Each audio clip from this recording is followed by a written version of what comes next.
말씀인데요. 이 말씀은 마태복음에도 나와 있는 부분입니다.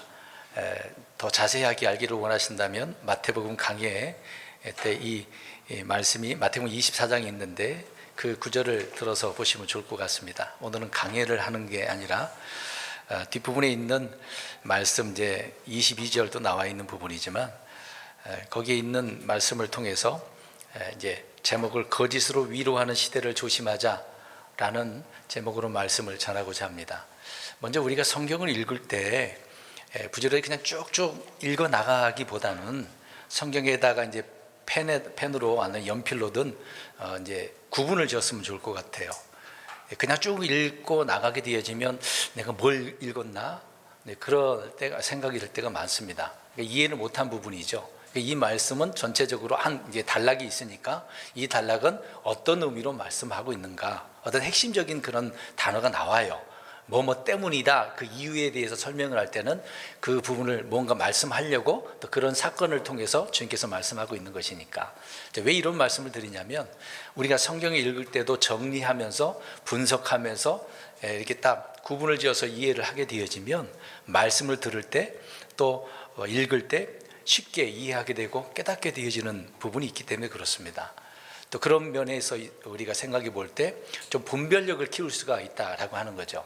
오늘 말씀은 우리 성도님들이 올바른 판단과 분별을 주는 그런 말씀이라고 생각돼서 이 말씀을 드리려고 합니다. 물론 예전에 선포했던 말씀과 또 중복된 부분도 있지만 잘 들으시고 오늘 왜 이런 말씀을 또 선포하고 우리가 듣느냐, 그 의미를 잘 기억하면서 듣고 이해하셨으면 좋을 것 같습니다. 성경을 읽어보게 되어지면 빌립보서 3장 2절에 나와 있는 것처럼 개들을 조심하라 라고 말씀을 하고 있습니다. 개들, 그러면 개들 그러니까 어떻게 생각을 하게 되어집니까? 지나다니는, 돌아다니는 개라고 생각할 수 있는데 어떤 광견, 그렇게 미친 개라고 하잖아요. 그런 개들 조심하라고 말하는 건지 그런 의미는 아니겠죠. 자, 이 개들이 성경에 보니까 조심하라라고 하는 부분 속에서 이 개들은 지옥 또는 둘째 사망에 던져진다라고 하는 그런 말씀이 또 기록되어진 바가 있습니다. 계시록 22장 15절과 또 21장 8절을 보면 이런 개들의 의미를 설명하고 있는 거죠. 그러니까 네 발 달린 그런 개들을 의미하는 게 아니라 어떤 사람들을 지칭하면서 개들이다라고 표현하고 있기 때문에 이런 자들의 종착지가 어디인지를 말씀해 주고 있는 거죠. 예수님께서 이런 자들을 일컬어서 이선자들이라고 했습니다. 또 회칠한 무덤, 어리석은 자들, 눈먼 자들, 또 눈먼 안내자들, 뱀들, 독사들, 또 지옥의 자식들, 개들, 돼지라고 이렇게 언급을 했습니다.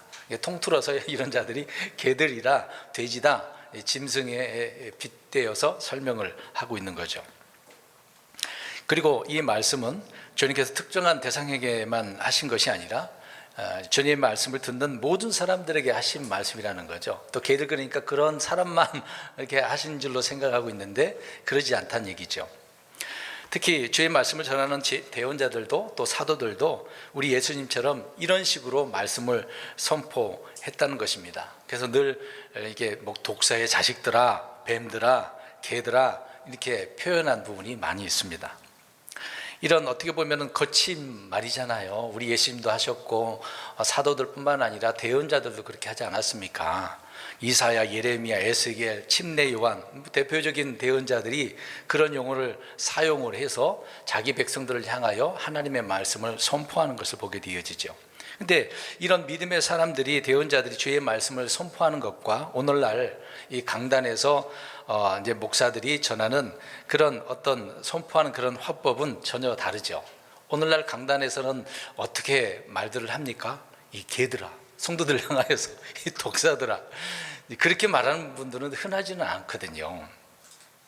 주로 어떤 말들을 할까요?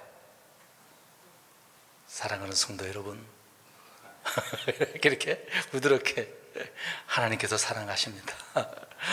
주님의 은혜를 받고 사시는 우리 성도 여러분, 앞에 미사역을 붙여서 굉장히 포장해서 표현한 부분이 많이 있죠. 무엇보다도 주께서 말씀을 전하시는 방법과 또 목사들이 전하는 그런 말은 너무나 다르다라고 하는 것입니다.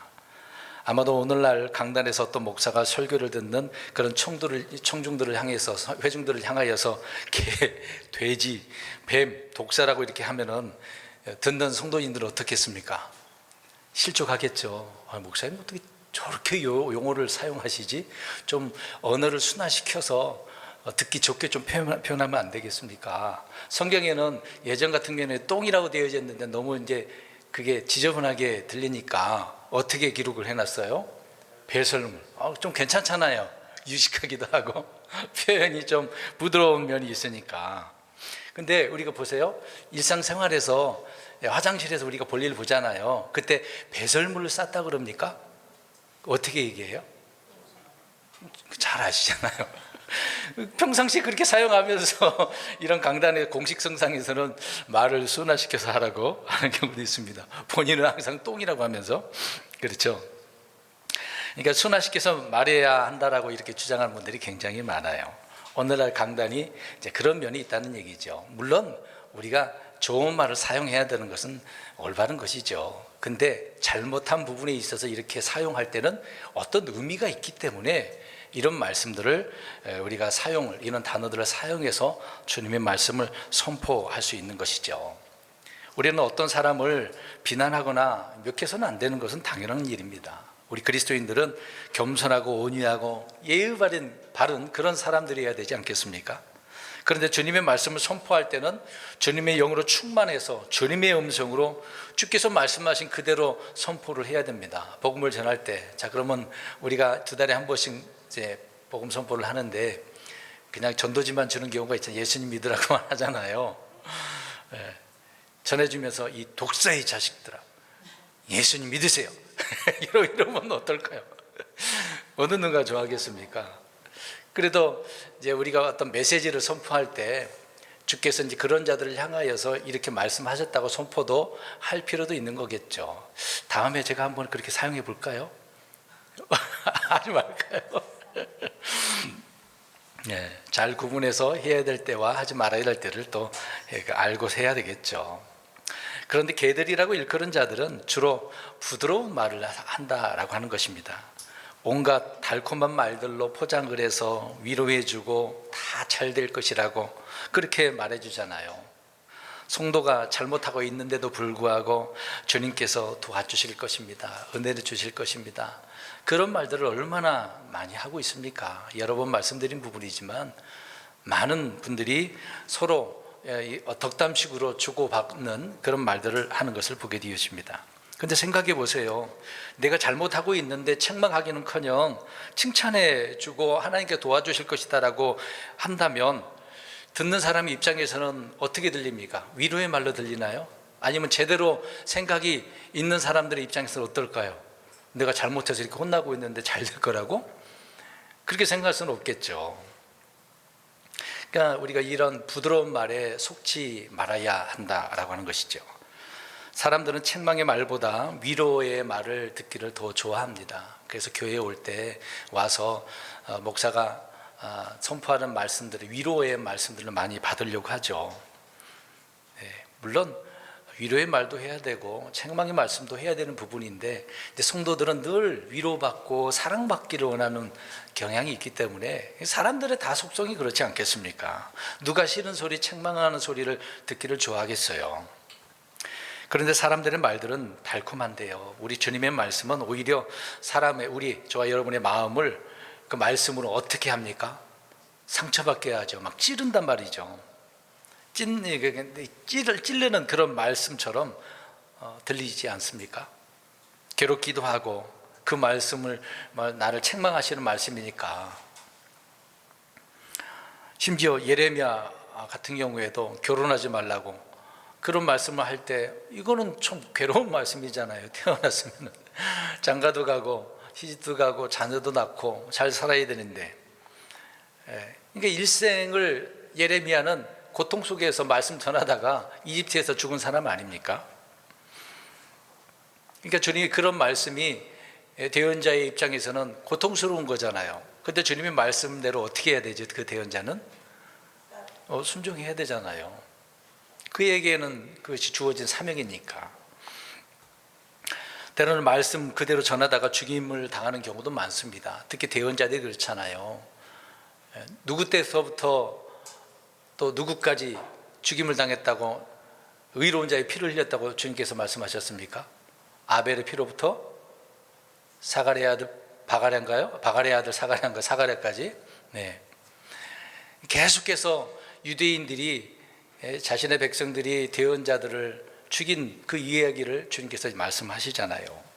그럼에도 불구하고 말씀을 전해야 되는 그런 사명, 듣기 싫어도 그런 사명을 감당했던 것을 보게 되어집니다. 그러나 진리의 말씀에 상처나는 것이 거짓으로 위로를 얻는 것보다 낫다는 것을 우리는 알아야 되는 것이죠. 이스라엘 백성들 입장에서는 야, 우리를 위해서 내 잘못을 고쳐주시려고 책망하려고 이렇게 말씀을 전해주시는구나, 그렇게 받아들였다고 한다면 그들에게는 큰 은혜와 복이 되는 것이죠. 근데 그것이 거슬리게 들려진 것 아니겠습니까? 그러니까 그런 사람들은 주로 위로받기를 원하는 거죠. 잘못했는데도.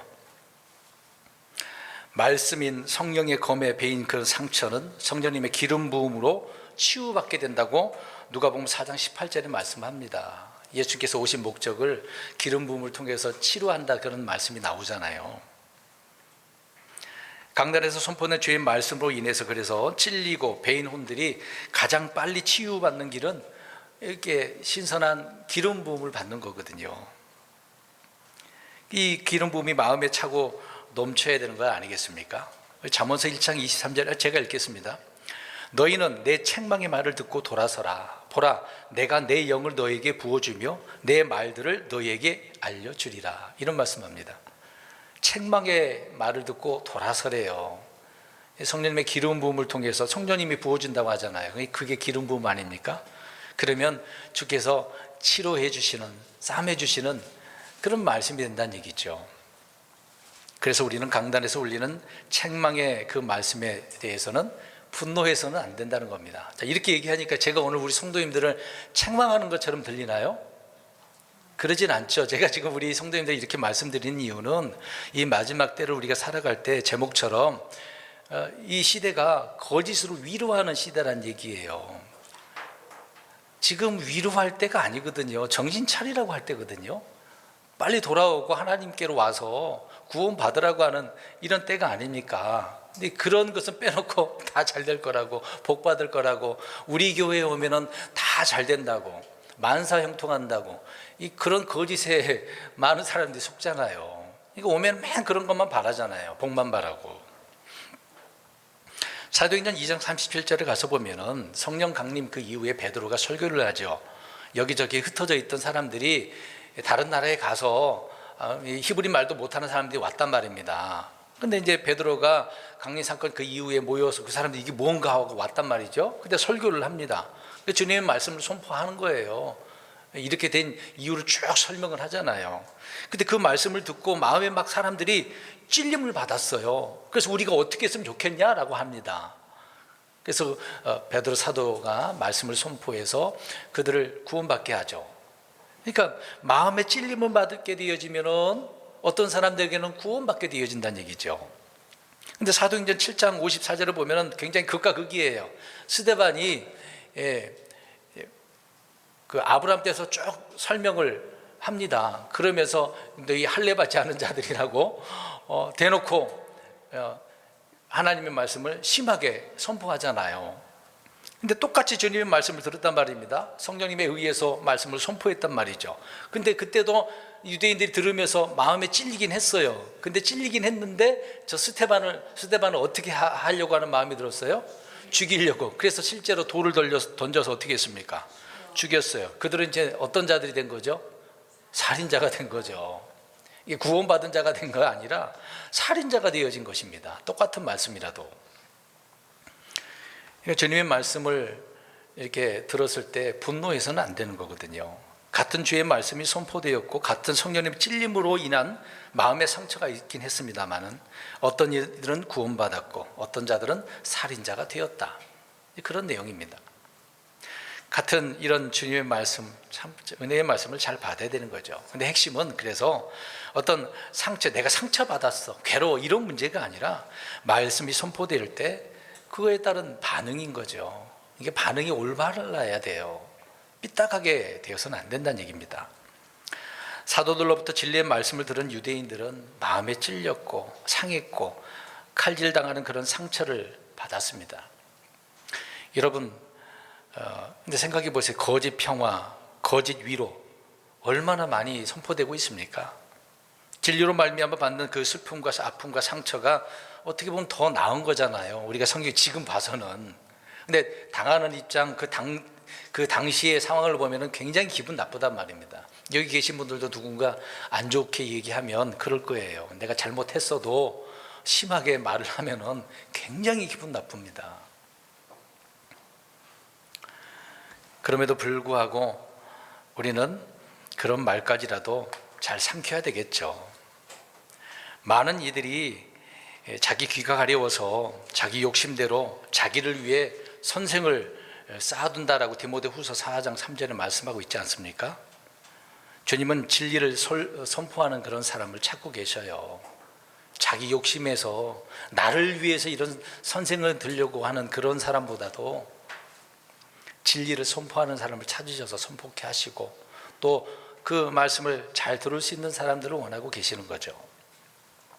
말씀에 찔리고 상처로 상한 사람들, 말씀으로 말미암아 깊은 슬픔을 느끼는 사람들은 예우 없이 회개하게 되어지고 구원받게 되어진다고 말씀을 하고 있는 겁니다. 진리로 인한 그런 말씀에 회개를 한다? 얼마나 내게 복된 일이겠습니까? 우리는 누군가에게 상처를 주는 일이 있을 수도 있어요. 말씀으로 인해서 누군가에게 깊은 상처를 주었다고 한다면 또 괴로워하지는 말고 기다리면 됩니다. 그 사람의 입장에서 나에게 안 좋게 생각해서 괴로워할 수도 있겠지만 그 혼들을 통해서 회개케 하고 구원받게 되어진다고 한다면 좋은 일이잖아요. 감사한 일이잖아요. 한 혼을 이겨오게 되어지고 또 어떤 그리스도인이라고 한다면 깨닫게 되어지고 돌아오는 것이니까. 여러분, 주님이 고치시는 방법은 늘 말씀드리지만 뭘 보내셔요? 사람을 보내서 좋은 말을 하게 하는 게 아니라 말씀을 보내신다는 얘기입니다.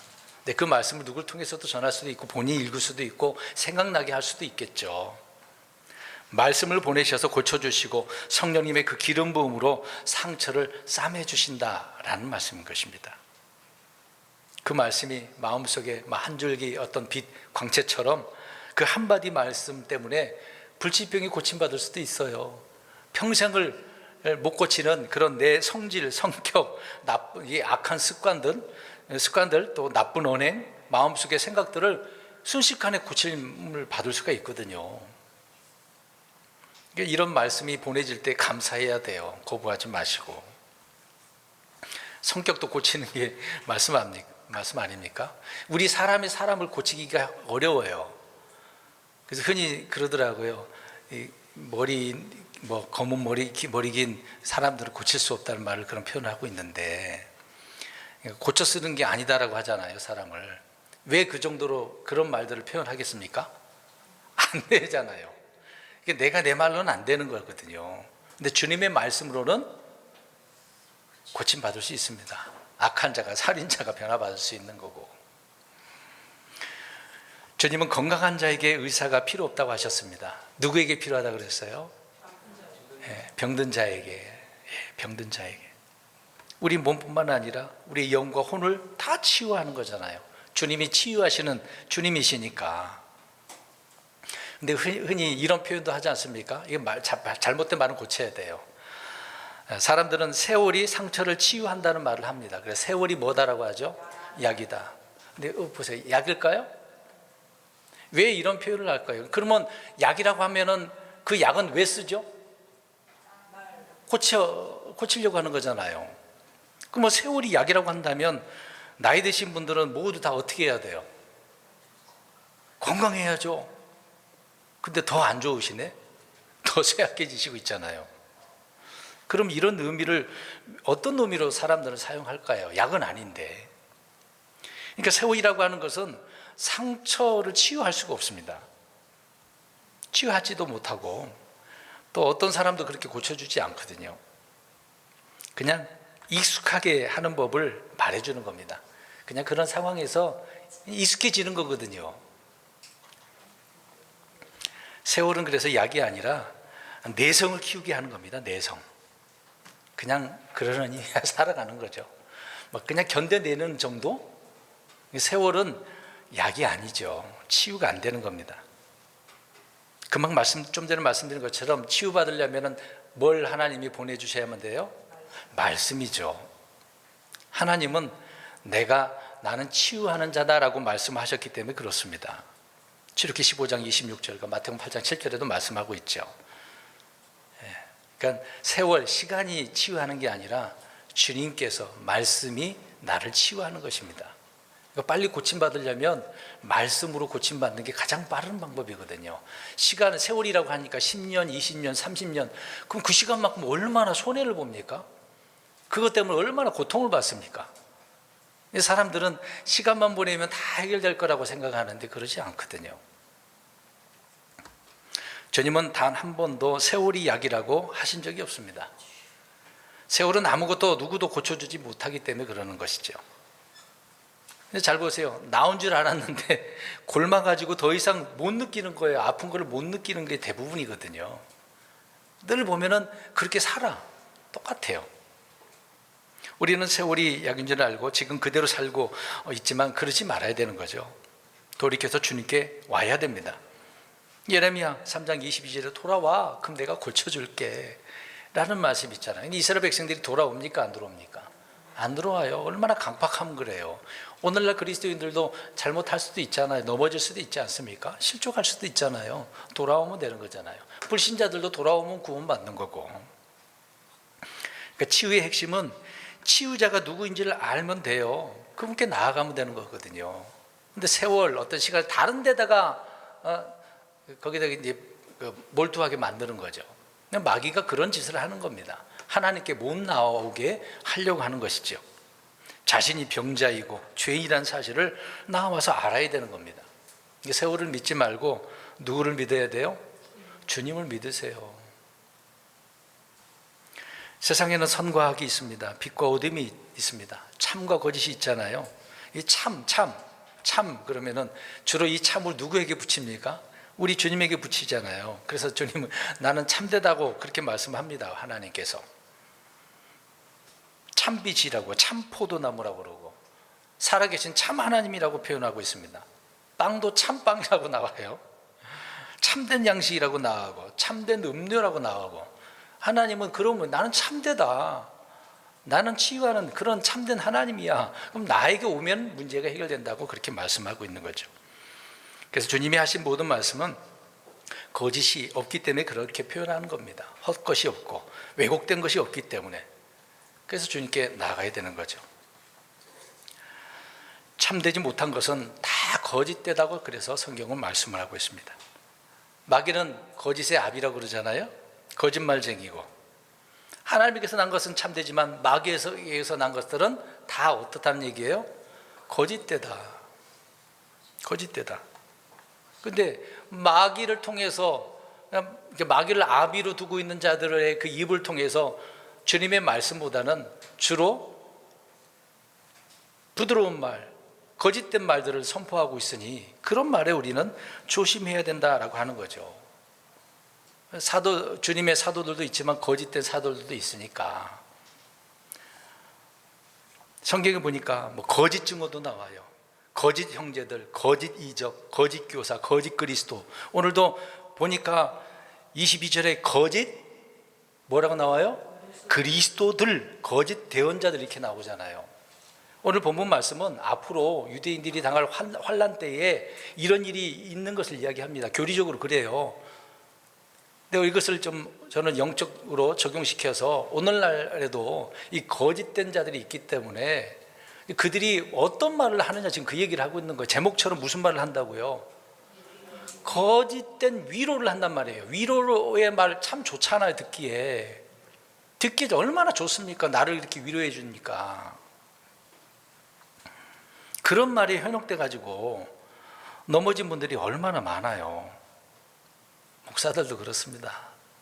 그런 말이 현혹돼 가지고 그렇구나, 나를 이렇게 알아주는 사람이 또 있네, 우리 성도님들이 나를 이렇게 알아주네, 거기에 막 감동받다가 오히려 그 사람 때문에 당한 분들 많아요. 아는 우리 킹제임 진영이도 그렇다는 얘기죠. 영통에 있는 분이 그런 일을 당했어요. 저는 짐작을 하고 조심하세요 그랬거든요. 한 젊은 청년이 목회자 길을 간다고 그래서 그렇게 초청을 한 거야. 우리 교회에서 이것저것 막 다 지원해 줬어. 근데 나중에 배신을 하네. 근데 하는 말이 들어보니까 그 형제가 그 형제 목사님을 굉장히 위로해주고 좋은 말로 말을 해줬더라고요. 그래서 그 말에 감동받았다고 저한테 얘기하더라고요. 와, 어떻게 그런 말에 감동받지? 생각하면서 그 형제 제가 듣기로는 안 좋은 형제인데요. 그래서 교회 성도 데리고 나가버리고 교회 차리고 그런 일이 벌어지는 거예요. 그러니까 목사들도 조심해야 되겠죠. 성도들만 조심한 게 아니라. 그래서 오늘 마태복음 7장 15절에도 이제 마가복음 13장이지만 7장 15절을 보면 거짓 대언자들 주님께서 조심하라 라고 경고하셨어요. 우리 자녀들, 부모를 둔 자녀들은 그렇잖아요. 늘 저는 항상 말씀드리지만 나갈 때 어떻게 얘기합니까? 그냥 조심하라고 한 것뿐만 아니라 앞에다 뭘 붙여요? 차 조심해라, 사람 조심해라, 함부로 사귀지, 친구 함부로 사귀지 말고 조심하라고 늘 그런 말을 하잖아요. 추우면은 감기 조심해라, 이런 말들 다 해주잖아요. 주님께서도 그렇게 말씀하시는 겁니다. 마지막 때 그래서 조심하라. 이 거짓 대언자들이, 거짓 교사들이 무슨 말을 하니까? 거짓 위로를 하니까 그런 말에 혹하지 말라고, 속지 말라고 지금 그 얘기하고 있는 거잖아요. 우리는 스스로 주의하고 조심해서 해야 할 일과 하지 말아야 될 그럴 일들을 좀 확고한 영적 기준이 정립되어야 되는 것입니다. 뭐 분별력을 가져야 돼요. 그래서 처음에 얘기했잖아요. 성경 읽을 때 어떻게 읽으라고 그래서 쭉쭉쭉 그냥 읽지 말고 그 맥락을 이해하고 정리를 거기다가 표시를 해요. 좀 낙서 좀 하고 그러세요. 성경책 보세요. 깨끗하시니, 대부분 깨끗한 것 같아. 좀 칠해놓고 그래요. 표시 좀 하고, 여기는 이런 의미지, 이 단락은, 이 핵심은 이거야. 좀 그렇게 읽어가면서 정리를 해야지. 그럼 본인도 이해력이 생기잖아요. 분류를 좀 해야 됩니다. 왜 그렇게 하라 그랬어요? 그렇게 하면 분별력이 생긴다니까요. 오늘 이 거짓된 사람들이 나를 막 미혹하고 그 속인단 말입니다. 특히 사기꾼들은 좋은 말 다 하잖아요. 우리 평택연못 돌아다니기만 해도 보자마자 와, 복되게 생겼네요, 복받게 생겼네요, 그런 말을 하잖아요. 누구예요? 어느 단체가 그래요? 도를 아십니까? 그런 말이 현혹돼 가지고 그 따라다니는 사람 보면 굉장히 다 어리숙해요. 보면은 걸어 다니는 모습도 보면은 굉장히 어리숙해 보이거든요. 거기에 혹해서 넘어간 거죠. 꼬셔가지고 조상들에게 뭘 바치라고 그러고 돈 갖다가 또 다 바치잖아요. 오늘 주님께서 조심하라고 하시는 그 불의의 사람들을 우리 예전에 전했던 말씀이지만 다시 들어보시고 이런 자들이 어떻게 무엇을 가지고 이렇게 부드러운 말을 하는지를 아셔야 돼요. 그냥 단순히 성도님 잘 될 겁니다, 걱정 마세요, 그런 말로 그것이 아니에요. 교묘합니다. 어떻게 하나님의 말씀을 장난치는지를 아셔야 돼요. 이런 거에 우리가 분별력을 가져야 될 필요가 있거든요. 정말 조심하셔야 됩니다. 뭐 경험담이지만 이번에 또 유튜브에 그런 것이 알고리즘에 의해서 떠와가지고 제가 이제 개척하기 전에 동탄에서 부교육자 생활을 좀 했거든요. 한 6개월 하다가 그만두고 몇 개월 방황하다가 개척을 한 바가 있는데 그 교회 목사님이 그 당시에 있었을 때 자꾸 예언에 대한 그 영상을 틀어주고 누군가 막 그 책도 보내주고 그러더라고요.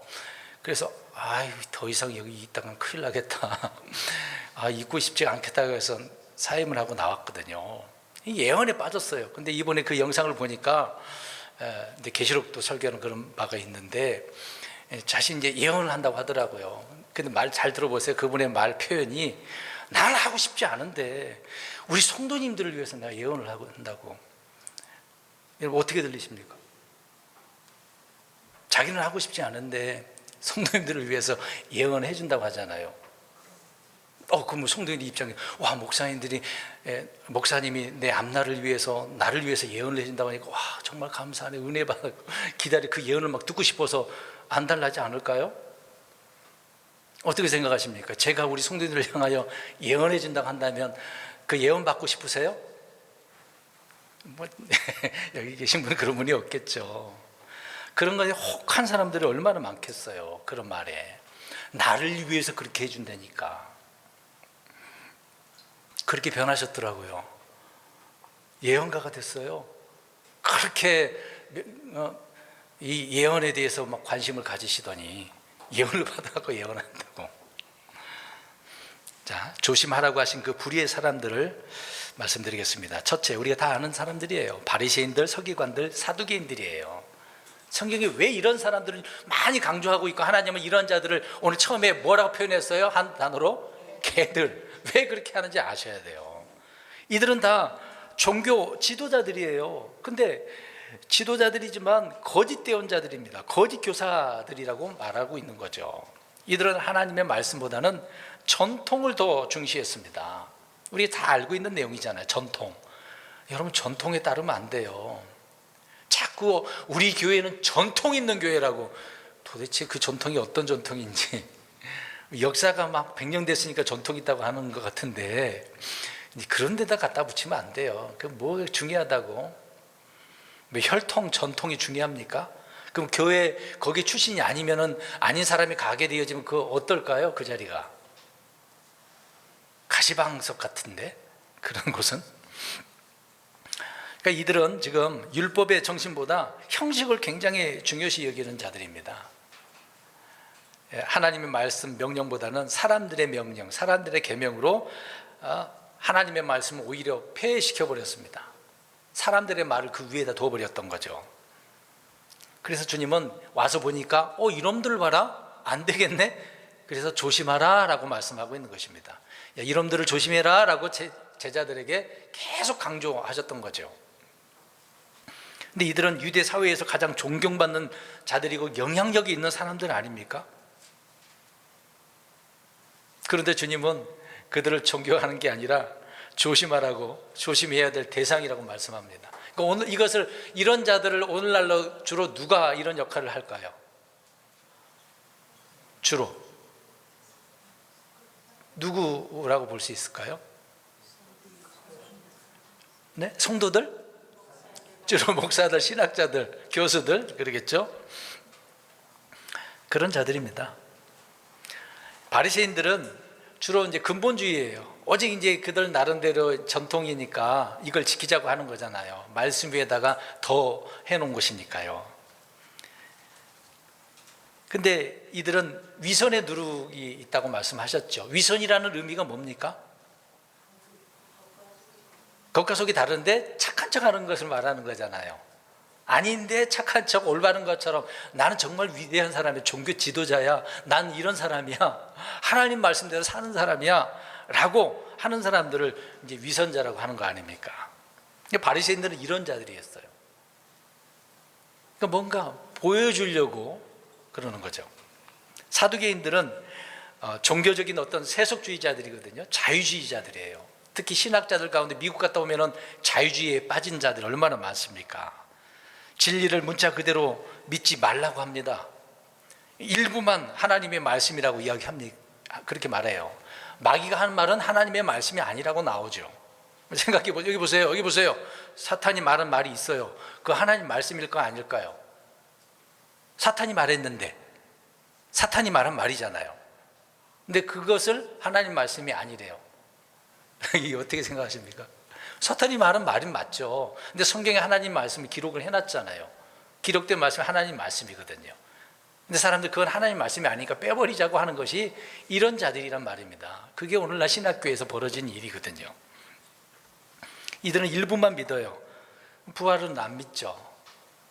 천사들, 영들 믿지도 않아요. 사두개인들이 주로 그러지 않았습니까?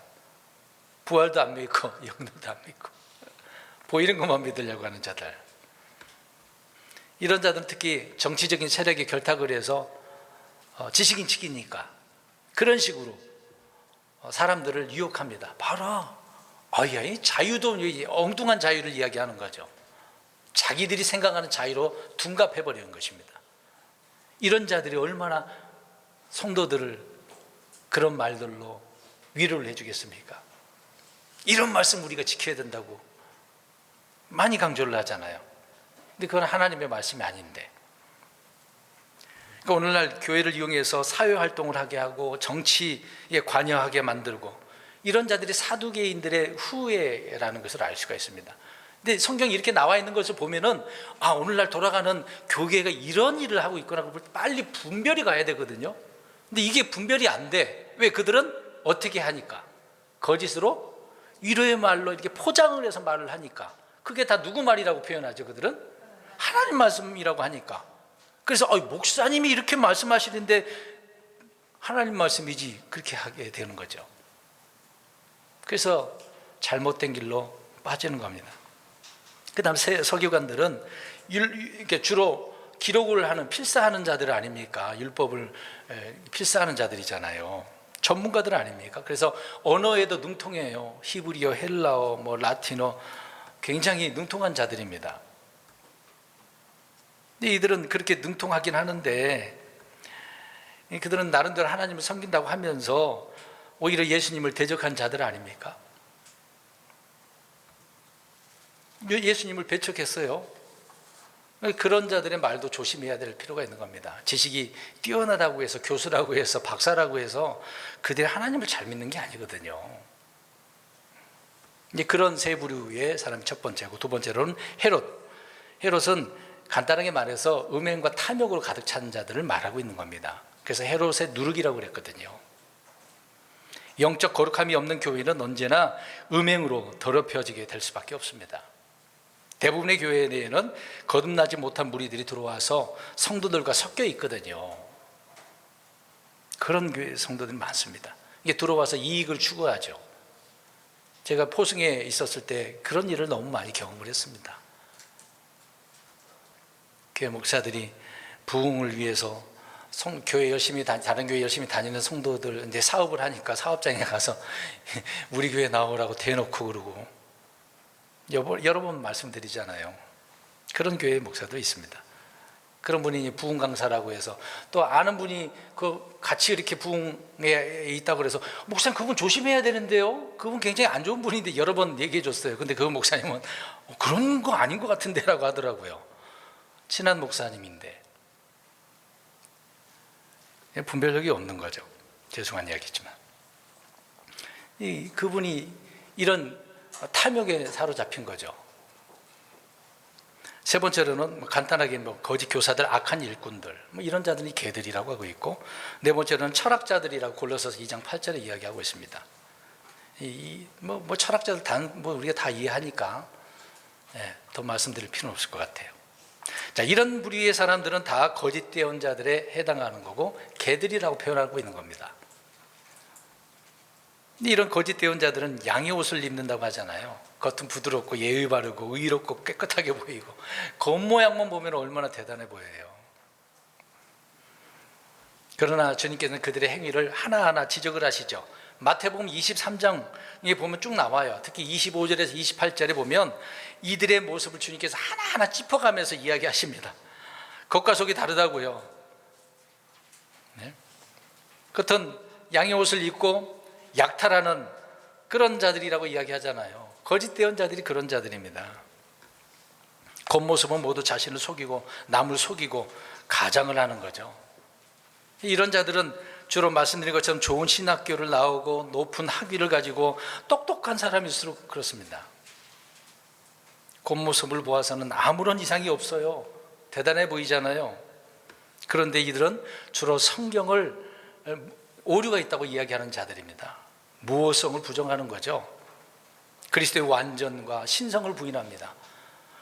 예수님의 그 인성과 신성이 있잖아요. 둘 다 있잖아요, 예수님에게는. 근데 신성도 부인한 자들이에요. 또 피의 속죄도 부정을 하고 희한한 사람들입니다. 우리 이 부분에 있어서 성경을 읽어봅니다. 고린도 후서 11장 13절에서 15절. 고린도 후서 11장 13절에서 15절입니다. 우리 주변에 이런 자들이 너무도 많습니다. 이런 자들을 조심해야 됩니다. 그런 시대를 살고 있는 거죠. 고린도후서 11장 13절에 15절 시작. 그러한 자들은 거짓 사도요 속이는 일꾼이며 자기를 그리스도의 사도로 변형하는 자들이니라. 그것은 결코 놀랄 일이 아니니 사탄도 자기를 빛의 천사로 변형하느니라. 그러므로 그의 사역자들 또한 의의 사역자로 변형된다 해도 그것은 결코 큰 일이 아니니라. 그들의 마지막은 그들의 행위대로 되리라. 아멘. 양의 탈을 입고 이렇게 한대요. 변형됐다고 하지 않습니까? 사탄도 그렇게 하는데 그의 사역자들도 이렇게 하는 거죠. 마귀는 최초의 거짓을 전해준 그런 마귀 아닙니까? 에덴 동산에서 여자 이브에게 말씀이 아닌 것을 믿게 만들죠. 그렇게 또 행하도록 하잖아요. 이걸 다 먹으면 눈이 어떻게 돼요? 밝아져요. 밝아져. 빨리 따먹으라고 유도를 하죠. 따서 주는 게 아니라 본인이 선택해서 그렇게 먹게 만들어요. 왜요? 그런 말로 거짓으로 말을 하니까. 뭘 가지고? 하나님 말씀을 가지고. 명직이 나가봐요. 거짓 대언자의 역할은 주님의 말씀이 아닌 것을 그렇게 말씀인 것처럼 거짓을 참으로 전하고 있다는 것입니다. 우리가 알다시피 열왕기상 13장에서 보면은 찾지 마세요. 유다에서 베델로 와서 하나님의 일을 잘 수행하고 돌아가는 하나님의 사람을 볼 수가 있어요. 잘했어요. 돌아가는데 근데 또 한 대언자가 나와요. 이 사람 거짓 대언자거든요. 이 사람도 하나님의 사람에게 나오긴 하는데 이 대언자를 속여요. 근데 이 사람이 지금 이제 같은 대언자인데 같은 대언자에게 속게 되어진 거죠. 상수리 나무 안에서 쉬고 있었어요.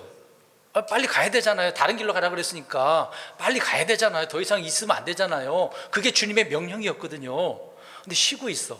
왜 쉬었을까요? 거기 나오진 않아. 정황상 보면은 알 수가 있어요. 왜 쉬고 있었을까요? 한번 생각해 보세요. 지금 계속 얘기하는 겁니다. 이 대언자는 지금 뭘 받고 싶어서 그럴까요? 자신을 누군가 알아줬으면 좋을 것 같아. 하나님 말씀 이렇게 선포했으니까 누군가 알고 깨닫고 자기를 막 위로해주고 싶은, 인정받고 싶은 그런 마음이 있었던 거죠. 그러니까 그런 마음이 있었으니까 이런 거짓 대언자가 와가지고 야 나도 너와 같은 대언자야. 우리 집에 와서 잠깐 머물다 가. 그 사람이 얼마나 위로의 말로 그 대언자에게 말을 해줬겠어요. 그러니까 그 대언자가 어떻게 했겠어요?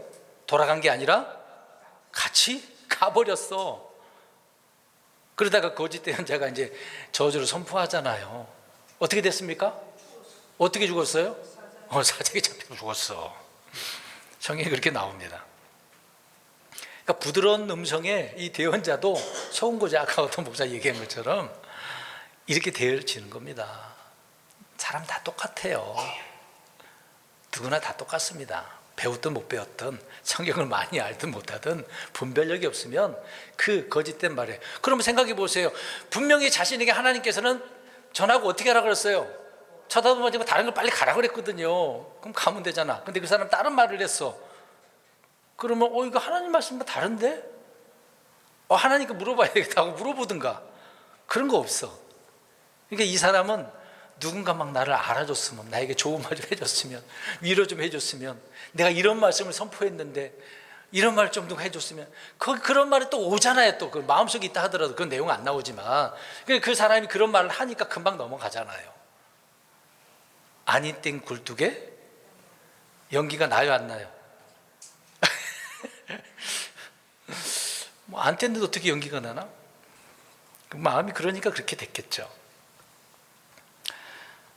저와 여러분도 마찬가지입니다. 우리가 알고 믿고 확실한 어떤 진리와 거스르는 그런 가르침을 듣거나 받았을 때 당황하지 말고 이게 거짓인지 알아요. 그래서 이런 말씀을 드리는 거예요. 우리 성도 여러분, 여기저기 주변에서 이러한 것들을 계속 올라오고 보이잖아요. 듣기도 하고 보기도 하고 영상들을 통해서 또 보잖아요.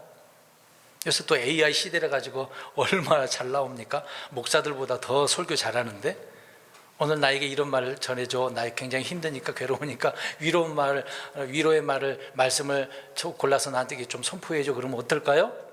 이렇게 해주거든요. 여기 계신 분 혹시 그러십니까? 괴로우시면은 AI에게 다 말해서 답을 얻습니까? 지금 그런 시대를 우리가 살고 있는 거예요. 속지 마셔야 됩니다. 그래서 주님은 거짓 예언자가 많이 일어날 것임을 말씀해 주시고 있는 거예요.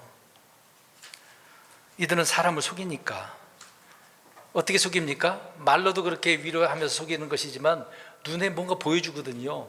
큰 표적과 이적을 보인다고 이야기합니다. 마태복음 24장에, 그러니까 앞으로 환난 때 그런 자들이 일어난대요. 보여준다니까? 마술처럼 막 보여주는 거죠. 실제 뭔가, 그러니까 마귀에 의해서 그런 기적과 표적들을 보여주게 되는 겁니다. 계시록에도 나오잖아요. 그러니까 그것을 볼 때 사람들이 어떻게 여기는 거예요? 와, 하나님께서 보내신 자들이다, 그런 자인가 보다. 그 말이 그냥 넘어가는 거죠. 그런 것을 통해서 눈으로 보이니까. 우리가 알아야 될 것은요, 그 표적과 이적들이 다 주님으로부터 온 것은 아니란 얘기예요. 마귀도 그렇게 한다니까요. 조심해야 돼요. 거짓 예언자들도 이렇게 할 수 있습니다. 우리는 하나님의 말씀으로 표적과 이적의 그 근거와 출처를 분명히 조사해보고 분별해내야 되는 거거든요. 역사는 반복되지 않습니까? 과거에 있었던 일, 성경에 기록된 일도 지금도 일어나고 있거든요. 우리 성경 보겠습니다. 요한일서 4장 1절. 요한일서 4장 1절입니다. 요한일서 4장 1절. 시작. 그 영들이 하나님께 속한지 그것을 시험하라. 이는 많은 거짓 예언자들이 나와 세상에 들어왔기 때문이라. 예, 사도 요한이 말합니다.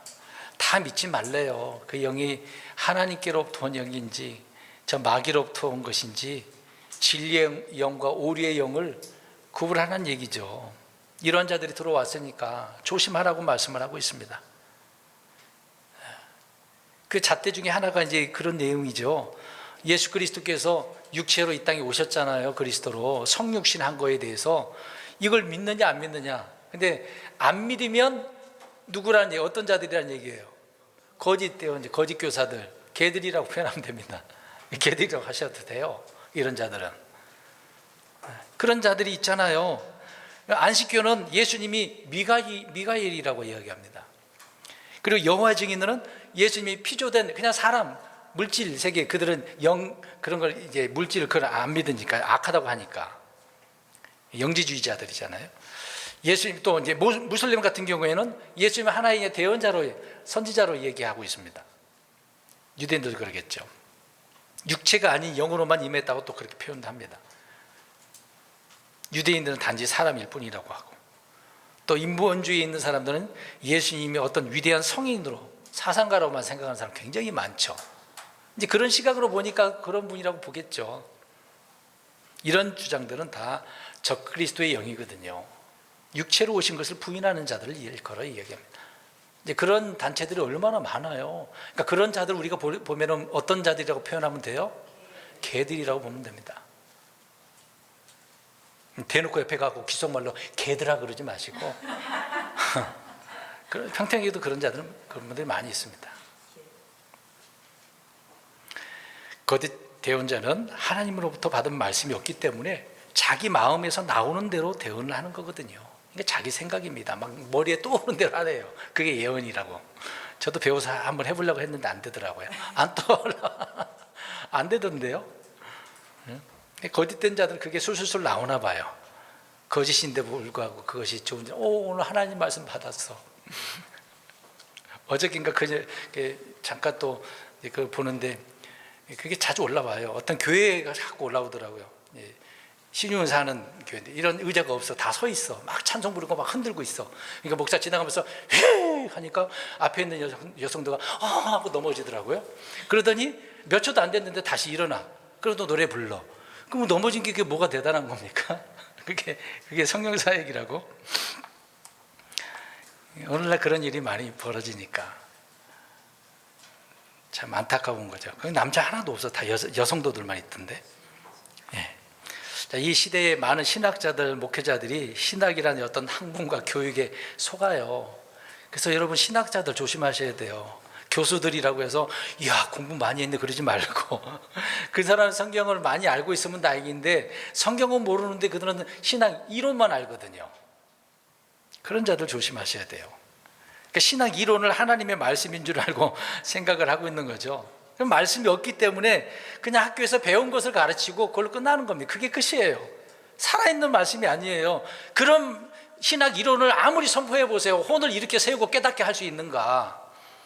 진리의 말씀이 아닌 것으로는 혼의 변화가 있지 않아요. 말씀이 믿음과 섞여야 되는데 섞임이 없게 되어지는 거죠. 그런 경우가 어떻게 열매를 맺을 수 있겠습니까? 조심하셔야 됩니다. 신학 이론은 진리의 말씀이 아닙니다. 이렇게 거짓된 자들은 백성들을 속이지만 그럼에도 하나님께서는 속으니까 뭐 하나님 말씀 계속 선포하게 하는데도 안 돌아와. 그러면 하나님께서 어떻게 하시겠습니까? 거짓말하는 영을 보내셔요. 왜 그럴까요? 그 사람을 어떻게 하려고? 거짓말 믿게 해가지고 심판하시려고 하는 겁니다. 안 돌아오니까. 하나님 그런 분이에요. 지금도 그렇습니다. 하나님은 우리 성도님들 정신 차리셔야 돼요. 하나님 말씀을 안 들으면 귀를 닫고 있으면 속게 되어지고 하나님 을 혼나요. 잘못된 길에 빠질 수 있는 겁니다. 또 보내시고 또 보내시고 보냈는데도 불구하고 안 되니까 심판하시는 거죠. 강한 미혹을 보내신다고 이야기합니다. 그러니까 거짓말에 잘 속는 사람들은 강한 미혹에 늘 속고 사는 사람들이에요. 그런 성도님들이 얼마나 많습니까? 너무도 안타까워요. 오늘날 불신자들이 지옥에 가는 이유도 뭐 동일하겠죠? 안 듣는데 어떻게 합니까? 그들의 선택이 주님이 아니라 자신의 삶을, 이 세상을 선택하는데 마귀를 따라가는데 어떻게 구원받을 수가 있겠어요? 한번 생각해 보세요. 갈멜산에서 이 제단을 쌓아놓고 여기에 불이 임하는 제단이 하나님께 임하는 제단이라고 하잖아요. 엘리야와 거짓된 자 400명이 있단 말입니다. 근데 거짓된 자들은 막 몸을 자해까지 하면서 해요. 근데 불이 임합니까? 안 임합니까? 아니네요. 근데 계시록에는 보면은 불이 아니죠. 욥기에 보면은 하늘에서 막 불이 내리는 게 있어요. 거기에 주의 불이라고 나오긴 합니다만 하나님의 불이라고 나오긴 하는데 누가 내리는 불일까요? 그분은 사탄이요. 사람이 볼 때는 그 하나님의 불이라고 생각했는데 사탄이 한 거거든요. 계시록에도 하늘에서 불을 내리긴 합니다. 그러니까 왜 이런 표현하냐면 마귀도 이런 일을 한단 말이에요. 근데 그게 하나님이라고 표현하잖아요. 그렇게 주님께서 허락하신 이유는 하나님께서 시험하셔서 심판하려고 하는 것입니다. 정신 차리라고, 거짓에 속지 말라고. 속을 사람은 속는 거죠. 이 세상에서 행해지는 초자연적인 현상들이 모두 성령님의 그 역사라고 볼 수가 없습니다. 그래서 조심하시라고요. 뭘 봤다고 그러고 자꾸 거기에 빠지지 마시고, 그런 말에 막 혹해서 그러지 마시고, 그 귀궁이라고 하는 드라마 보셨나요? 안 보신 게 다행이기도 좋은 것 같아요. 보면 그 귀신이 나오잖아요. 막 죽임을 당하고 속에 분노가 있는 그런 홀령들은 떠나가지 않고 천도되지 않고 남아가지고 더 악해져서 많은 사람들을 막 죽이고 헤매가고 그런 내용들이잖아요. 근데 거기에 뭐 무당이 뭘 어떻게 하면 쫓아내고 어떻게 하고 그런 내용들이 나온단 말이죠. 그런 내용 보면은 와 혹해가지고 저렇게 해볼까 막 하는 사람들 많을걸요. 그리스도인들도. 그래서 뭘 하나 옆에다 갖다 놓기도 하고 물도 놓기도 하고 별것도 아닌데 집에 들어가는 현관에다가 가위 한번 매달아 놓기도 하고 칼도 두기도 하고 부적도 두기도 하고 그러면 뭐가 나간다고? 악기가 나간다고. 여러분 악기가 그렇게 하면 나갈까요? 안 나가. 더 친근감 있게 다가올걸요. 조심하라는 얘기죠. 그러니까 표적과 이적은 그런 것 같은 현상은요 진리의 간음자가 아니거든요. 그것을 통해서 진리다 할 수가 없습니다. 멸망을 앞둔 이 시대의 특징이 거짓된 자들이 폭발적으로 막 늘어난다는 얘기입니다. 주변에 얼마나 많습니까? 우리나라에 정말 많은 데가 무엇이 있을까요? 교회도 많고 무당들 많고, 그리고 또 뭐가 많을까요? 점집? 굉장히 많죠. 사람들이 미혹되니까. 여러분, 거짓 대언자들이 이렇게 속출할 수 있는 그런 것은 진리 대신 거짓을 필요로 하는 그런 바라는 사람들이 많기 때문에 그래요. 그래서 공급과 수요가 있는 거죠. 예전에 공급과 수요 말씀드린 적이 있죠. 거짓을 공급하는 자도 있고 그것을 수요로 받는 자들이 있기 때문에 그래요. 그러니까 늘 나오는 겁니다. 늘 나오는 거예요. 수요자가 많으니까 나도 해봐야지 그러는 거죠. 흔히 얘기해서 우리나라에 갑자기 이제 어떤 체인점이 생겼어.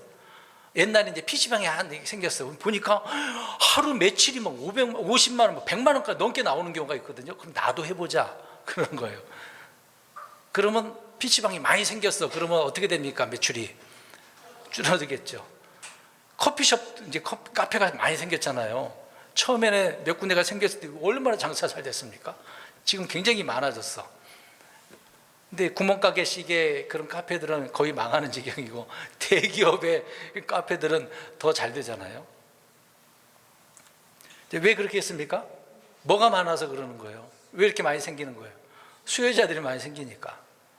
세상 원리도 그런 것처럼 이런 거짓의 위로를 받고 싶은 그런 수요자들이 많기 때문에 이런 자들이 많이 생기는 거거든요.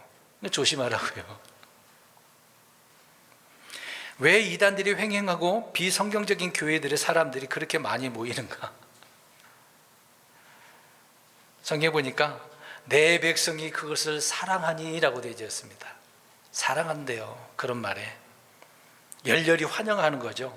좋아하고, 목사가 덕담해주면 좋겠다고 생각하는 무리들이 얼마나 많습니까? 위로만 해주면 그거면 돼요. 목사님, 내 마음을 알아주고 위로해주면 돼요. 시간 지나면 또 그럴걸요? 해결이 안 됩니다. 결론적으로 말씀드립니다. 우리는 이 땅에서 주님이 주신 말씀을 굳게 잡아야 돼요. 그래서 성령님의 인도하심을 받아서 이런 거짓 대언자들, 거짓 교사들, 사도라고 하지만 거짓인 이런 자들을 분별해요. 그래서 분별해서 올바른 영적 삶을 살아가야 되는 것 아니겠습니까? 여러분, 지금 그냥 흘러가고 있으니까, 시간 지나가고 있으니까 그게 그거라고 생각하지 마세요. 더 많이 이런 것들이 드러나게 될 겁니다. 그래서 더 많은 사람들이 미혹을 당하게 되는 거죠. 근데 우리 성도님들은 분별력을 가지셔서 그 미혹에 넘어가지 마시고, 물리칠 건 물리치시고, 주님의 말씀을 따라갈 건 따라가고, 그러는 겁니다. 그래서 오늘 제목을 한번 읽어봅니다. 다시. 거짓으로 위로한 시대를 조심하자. 지금 이런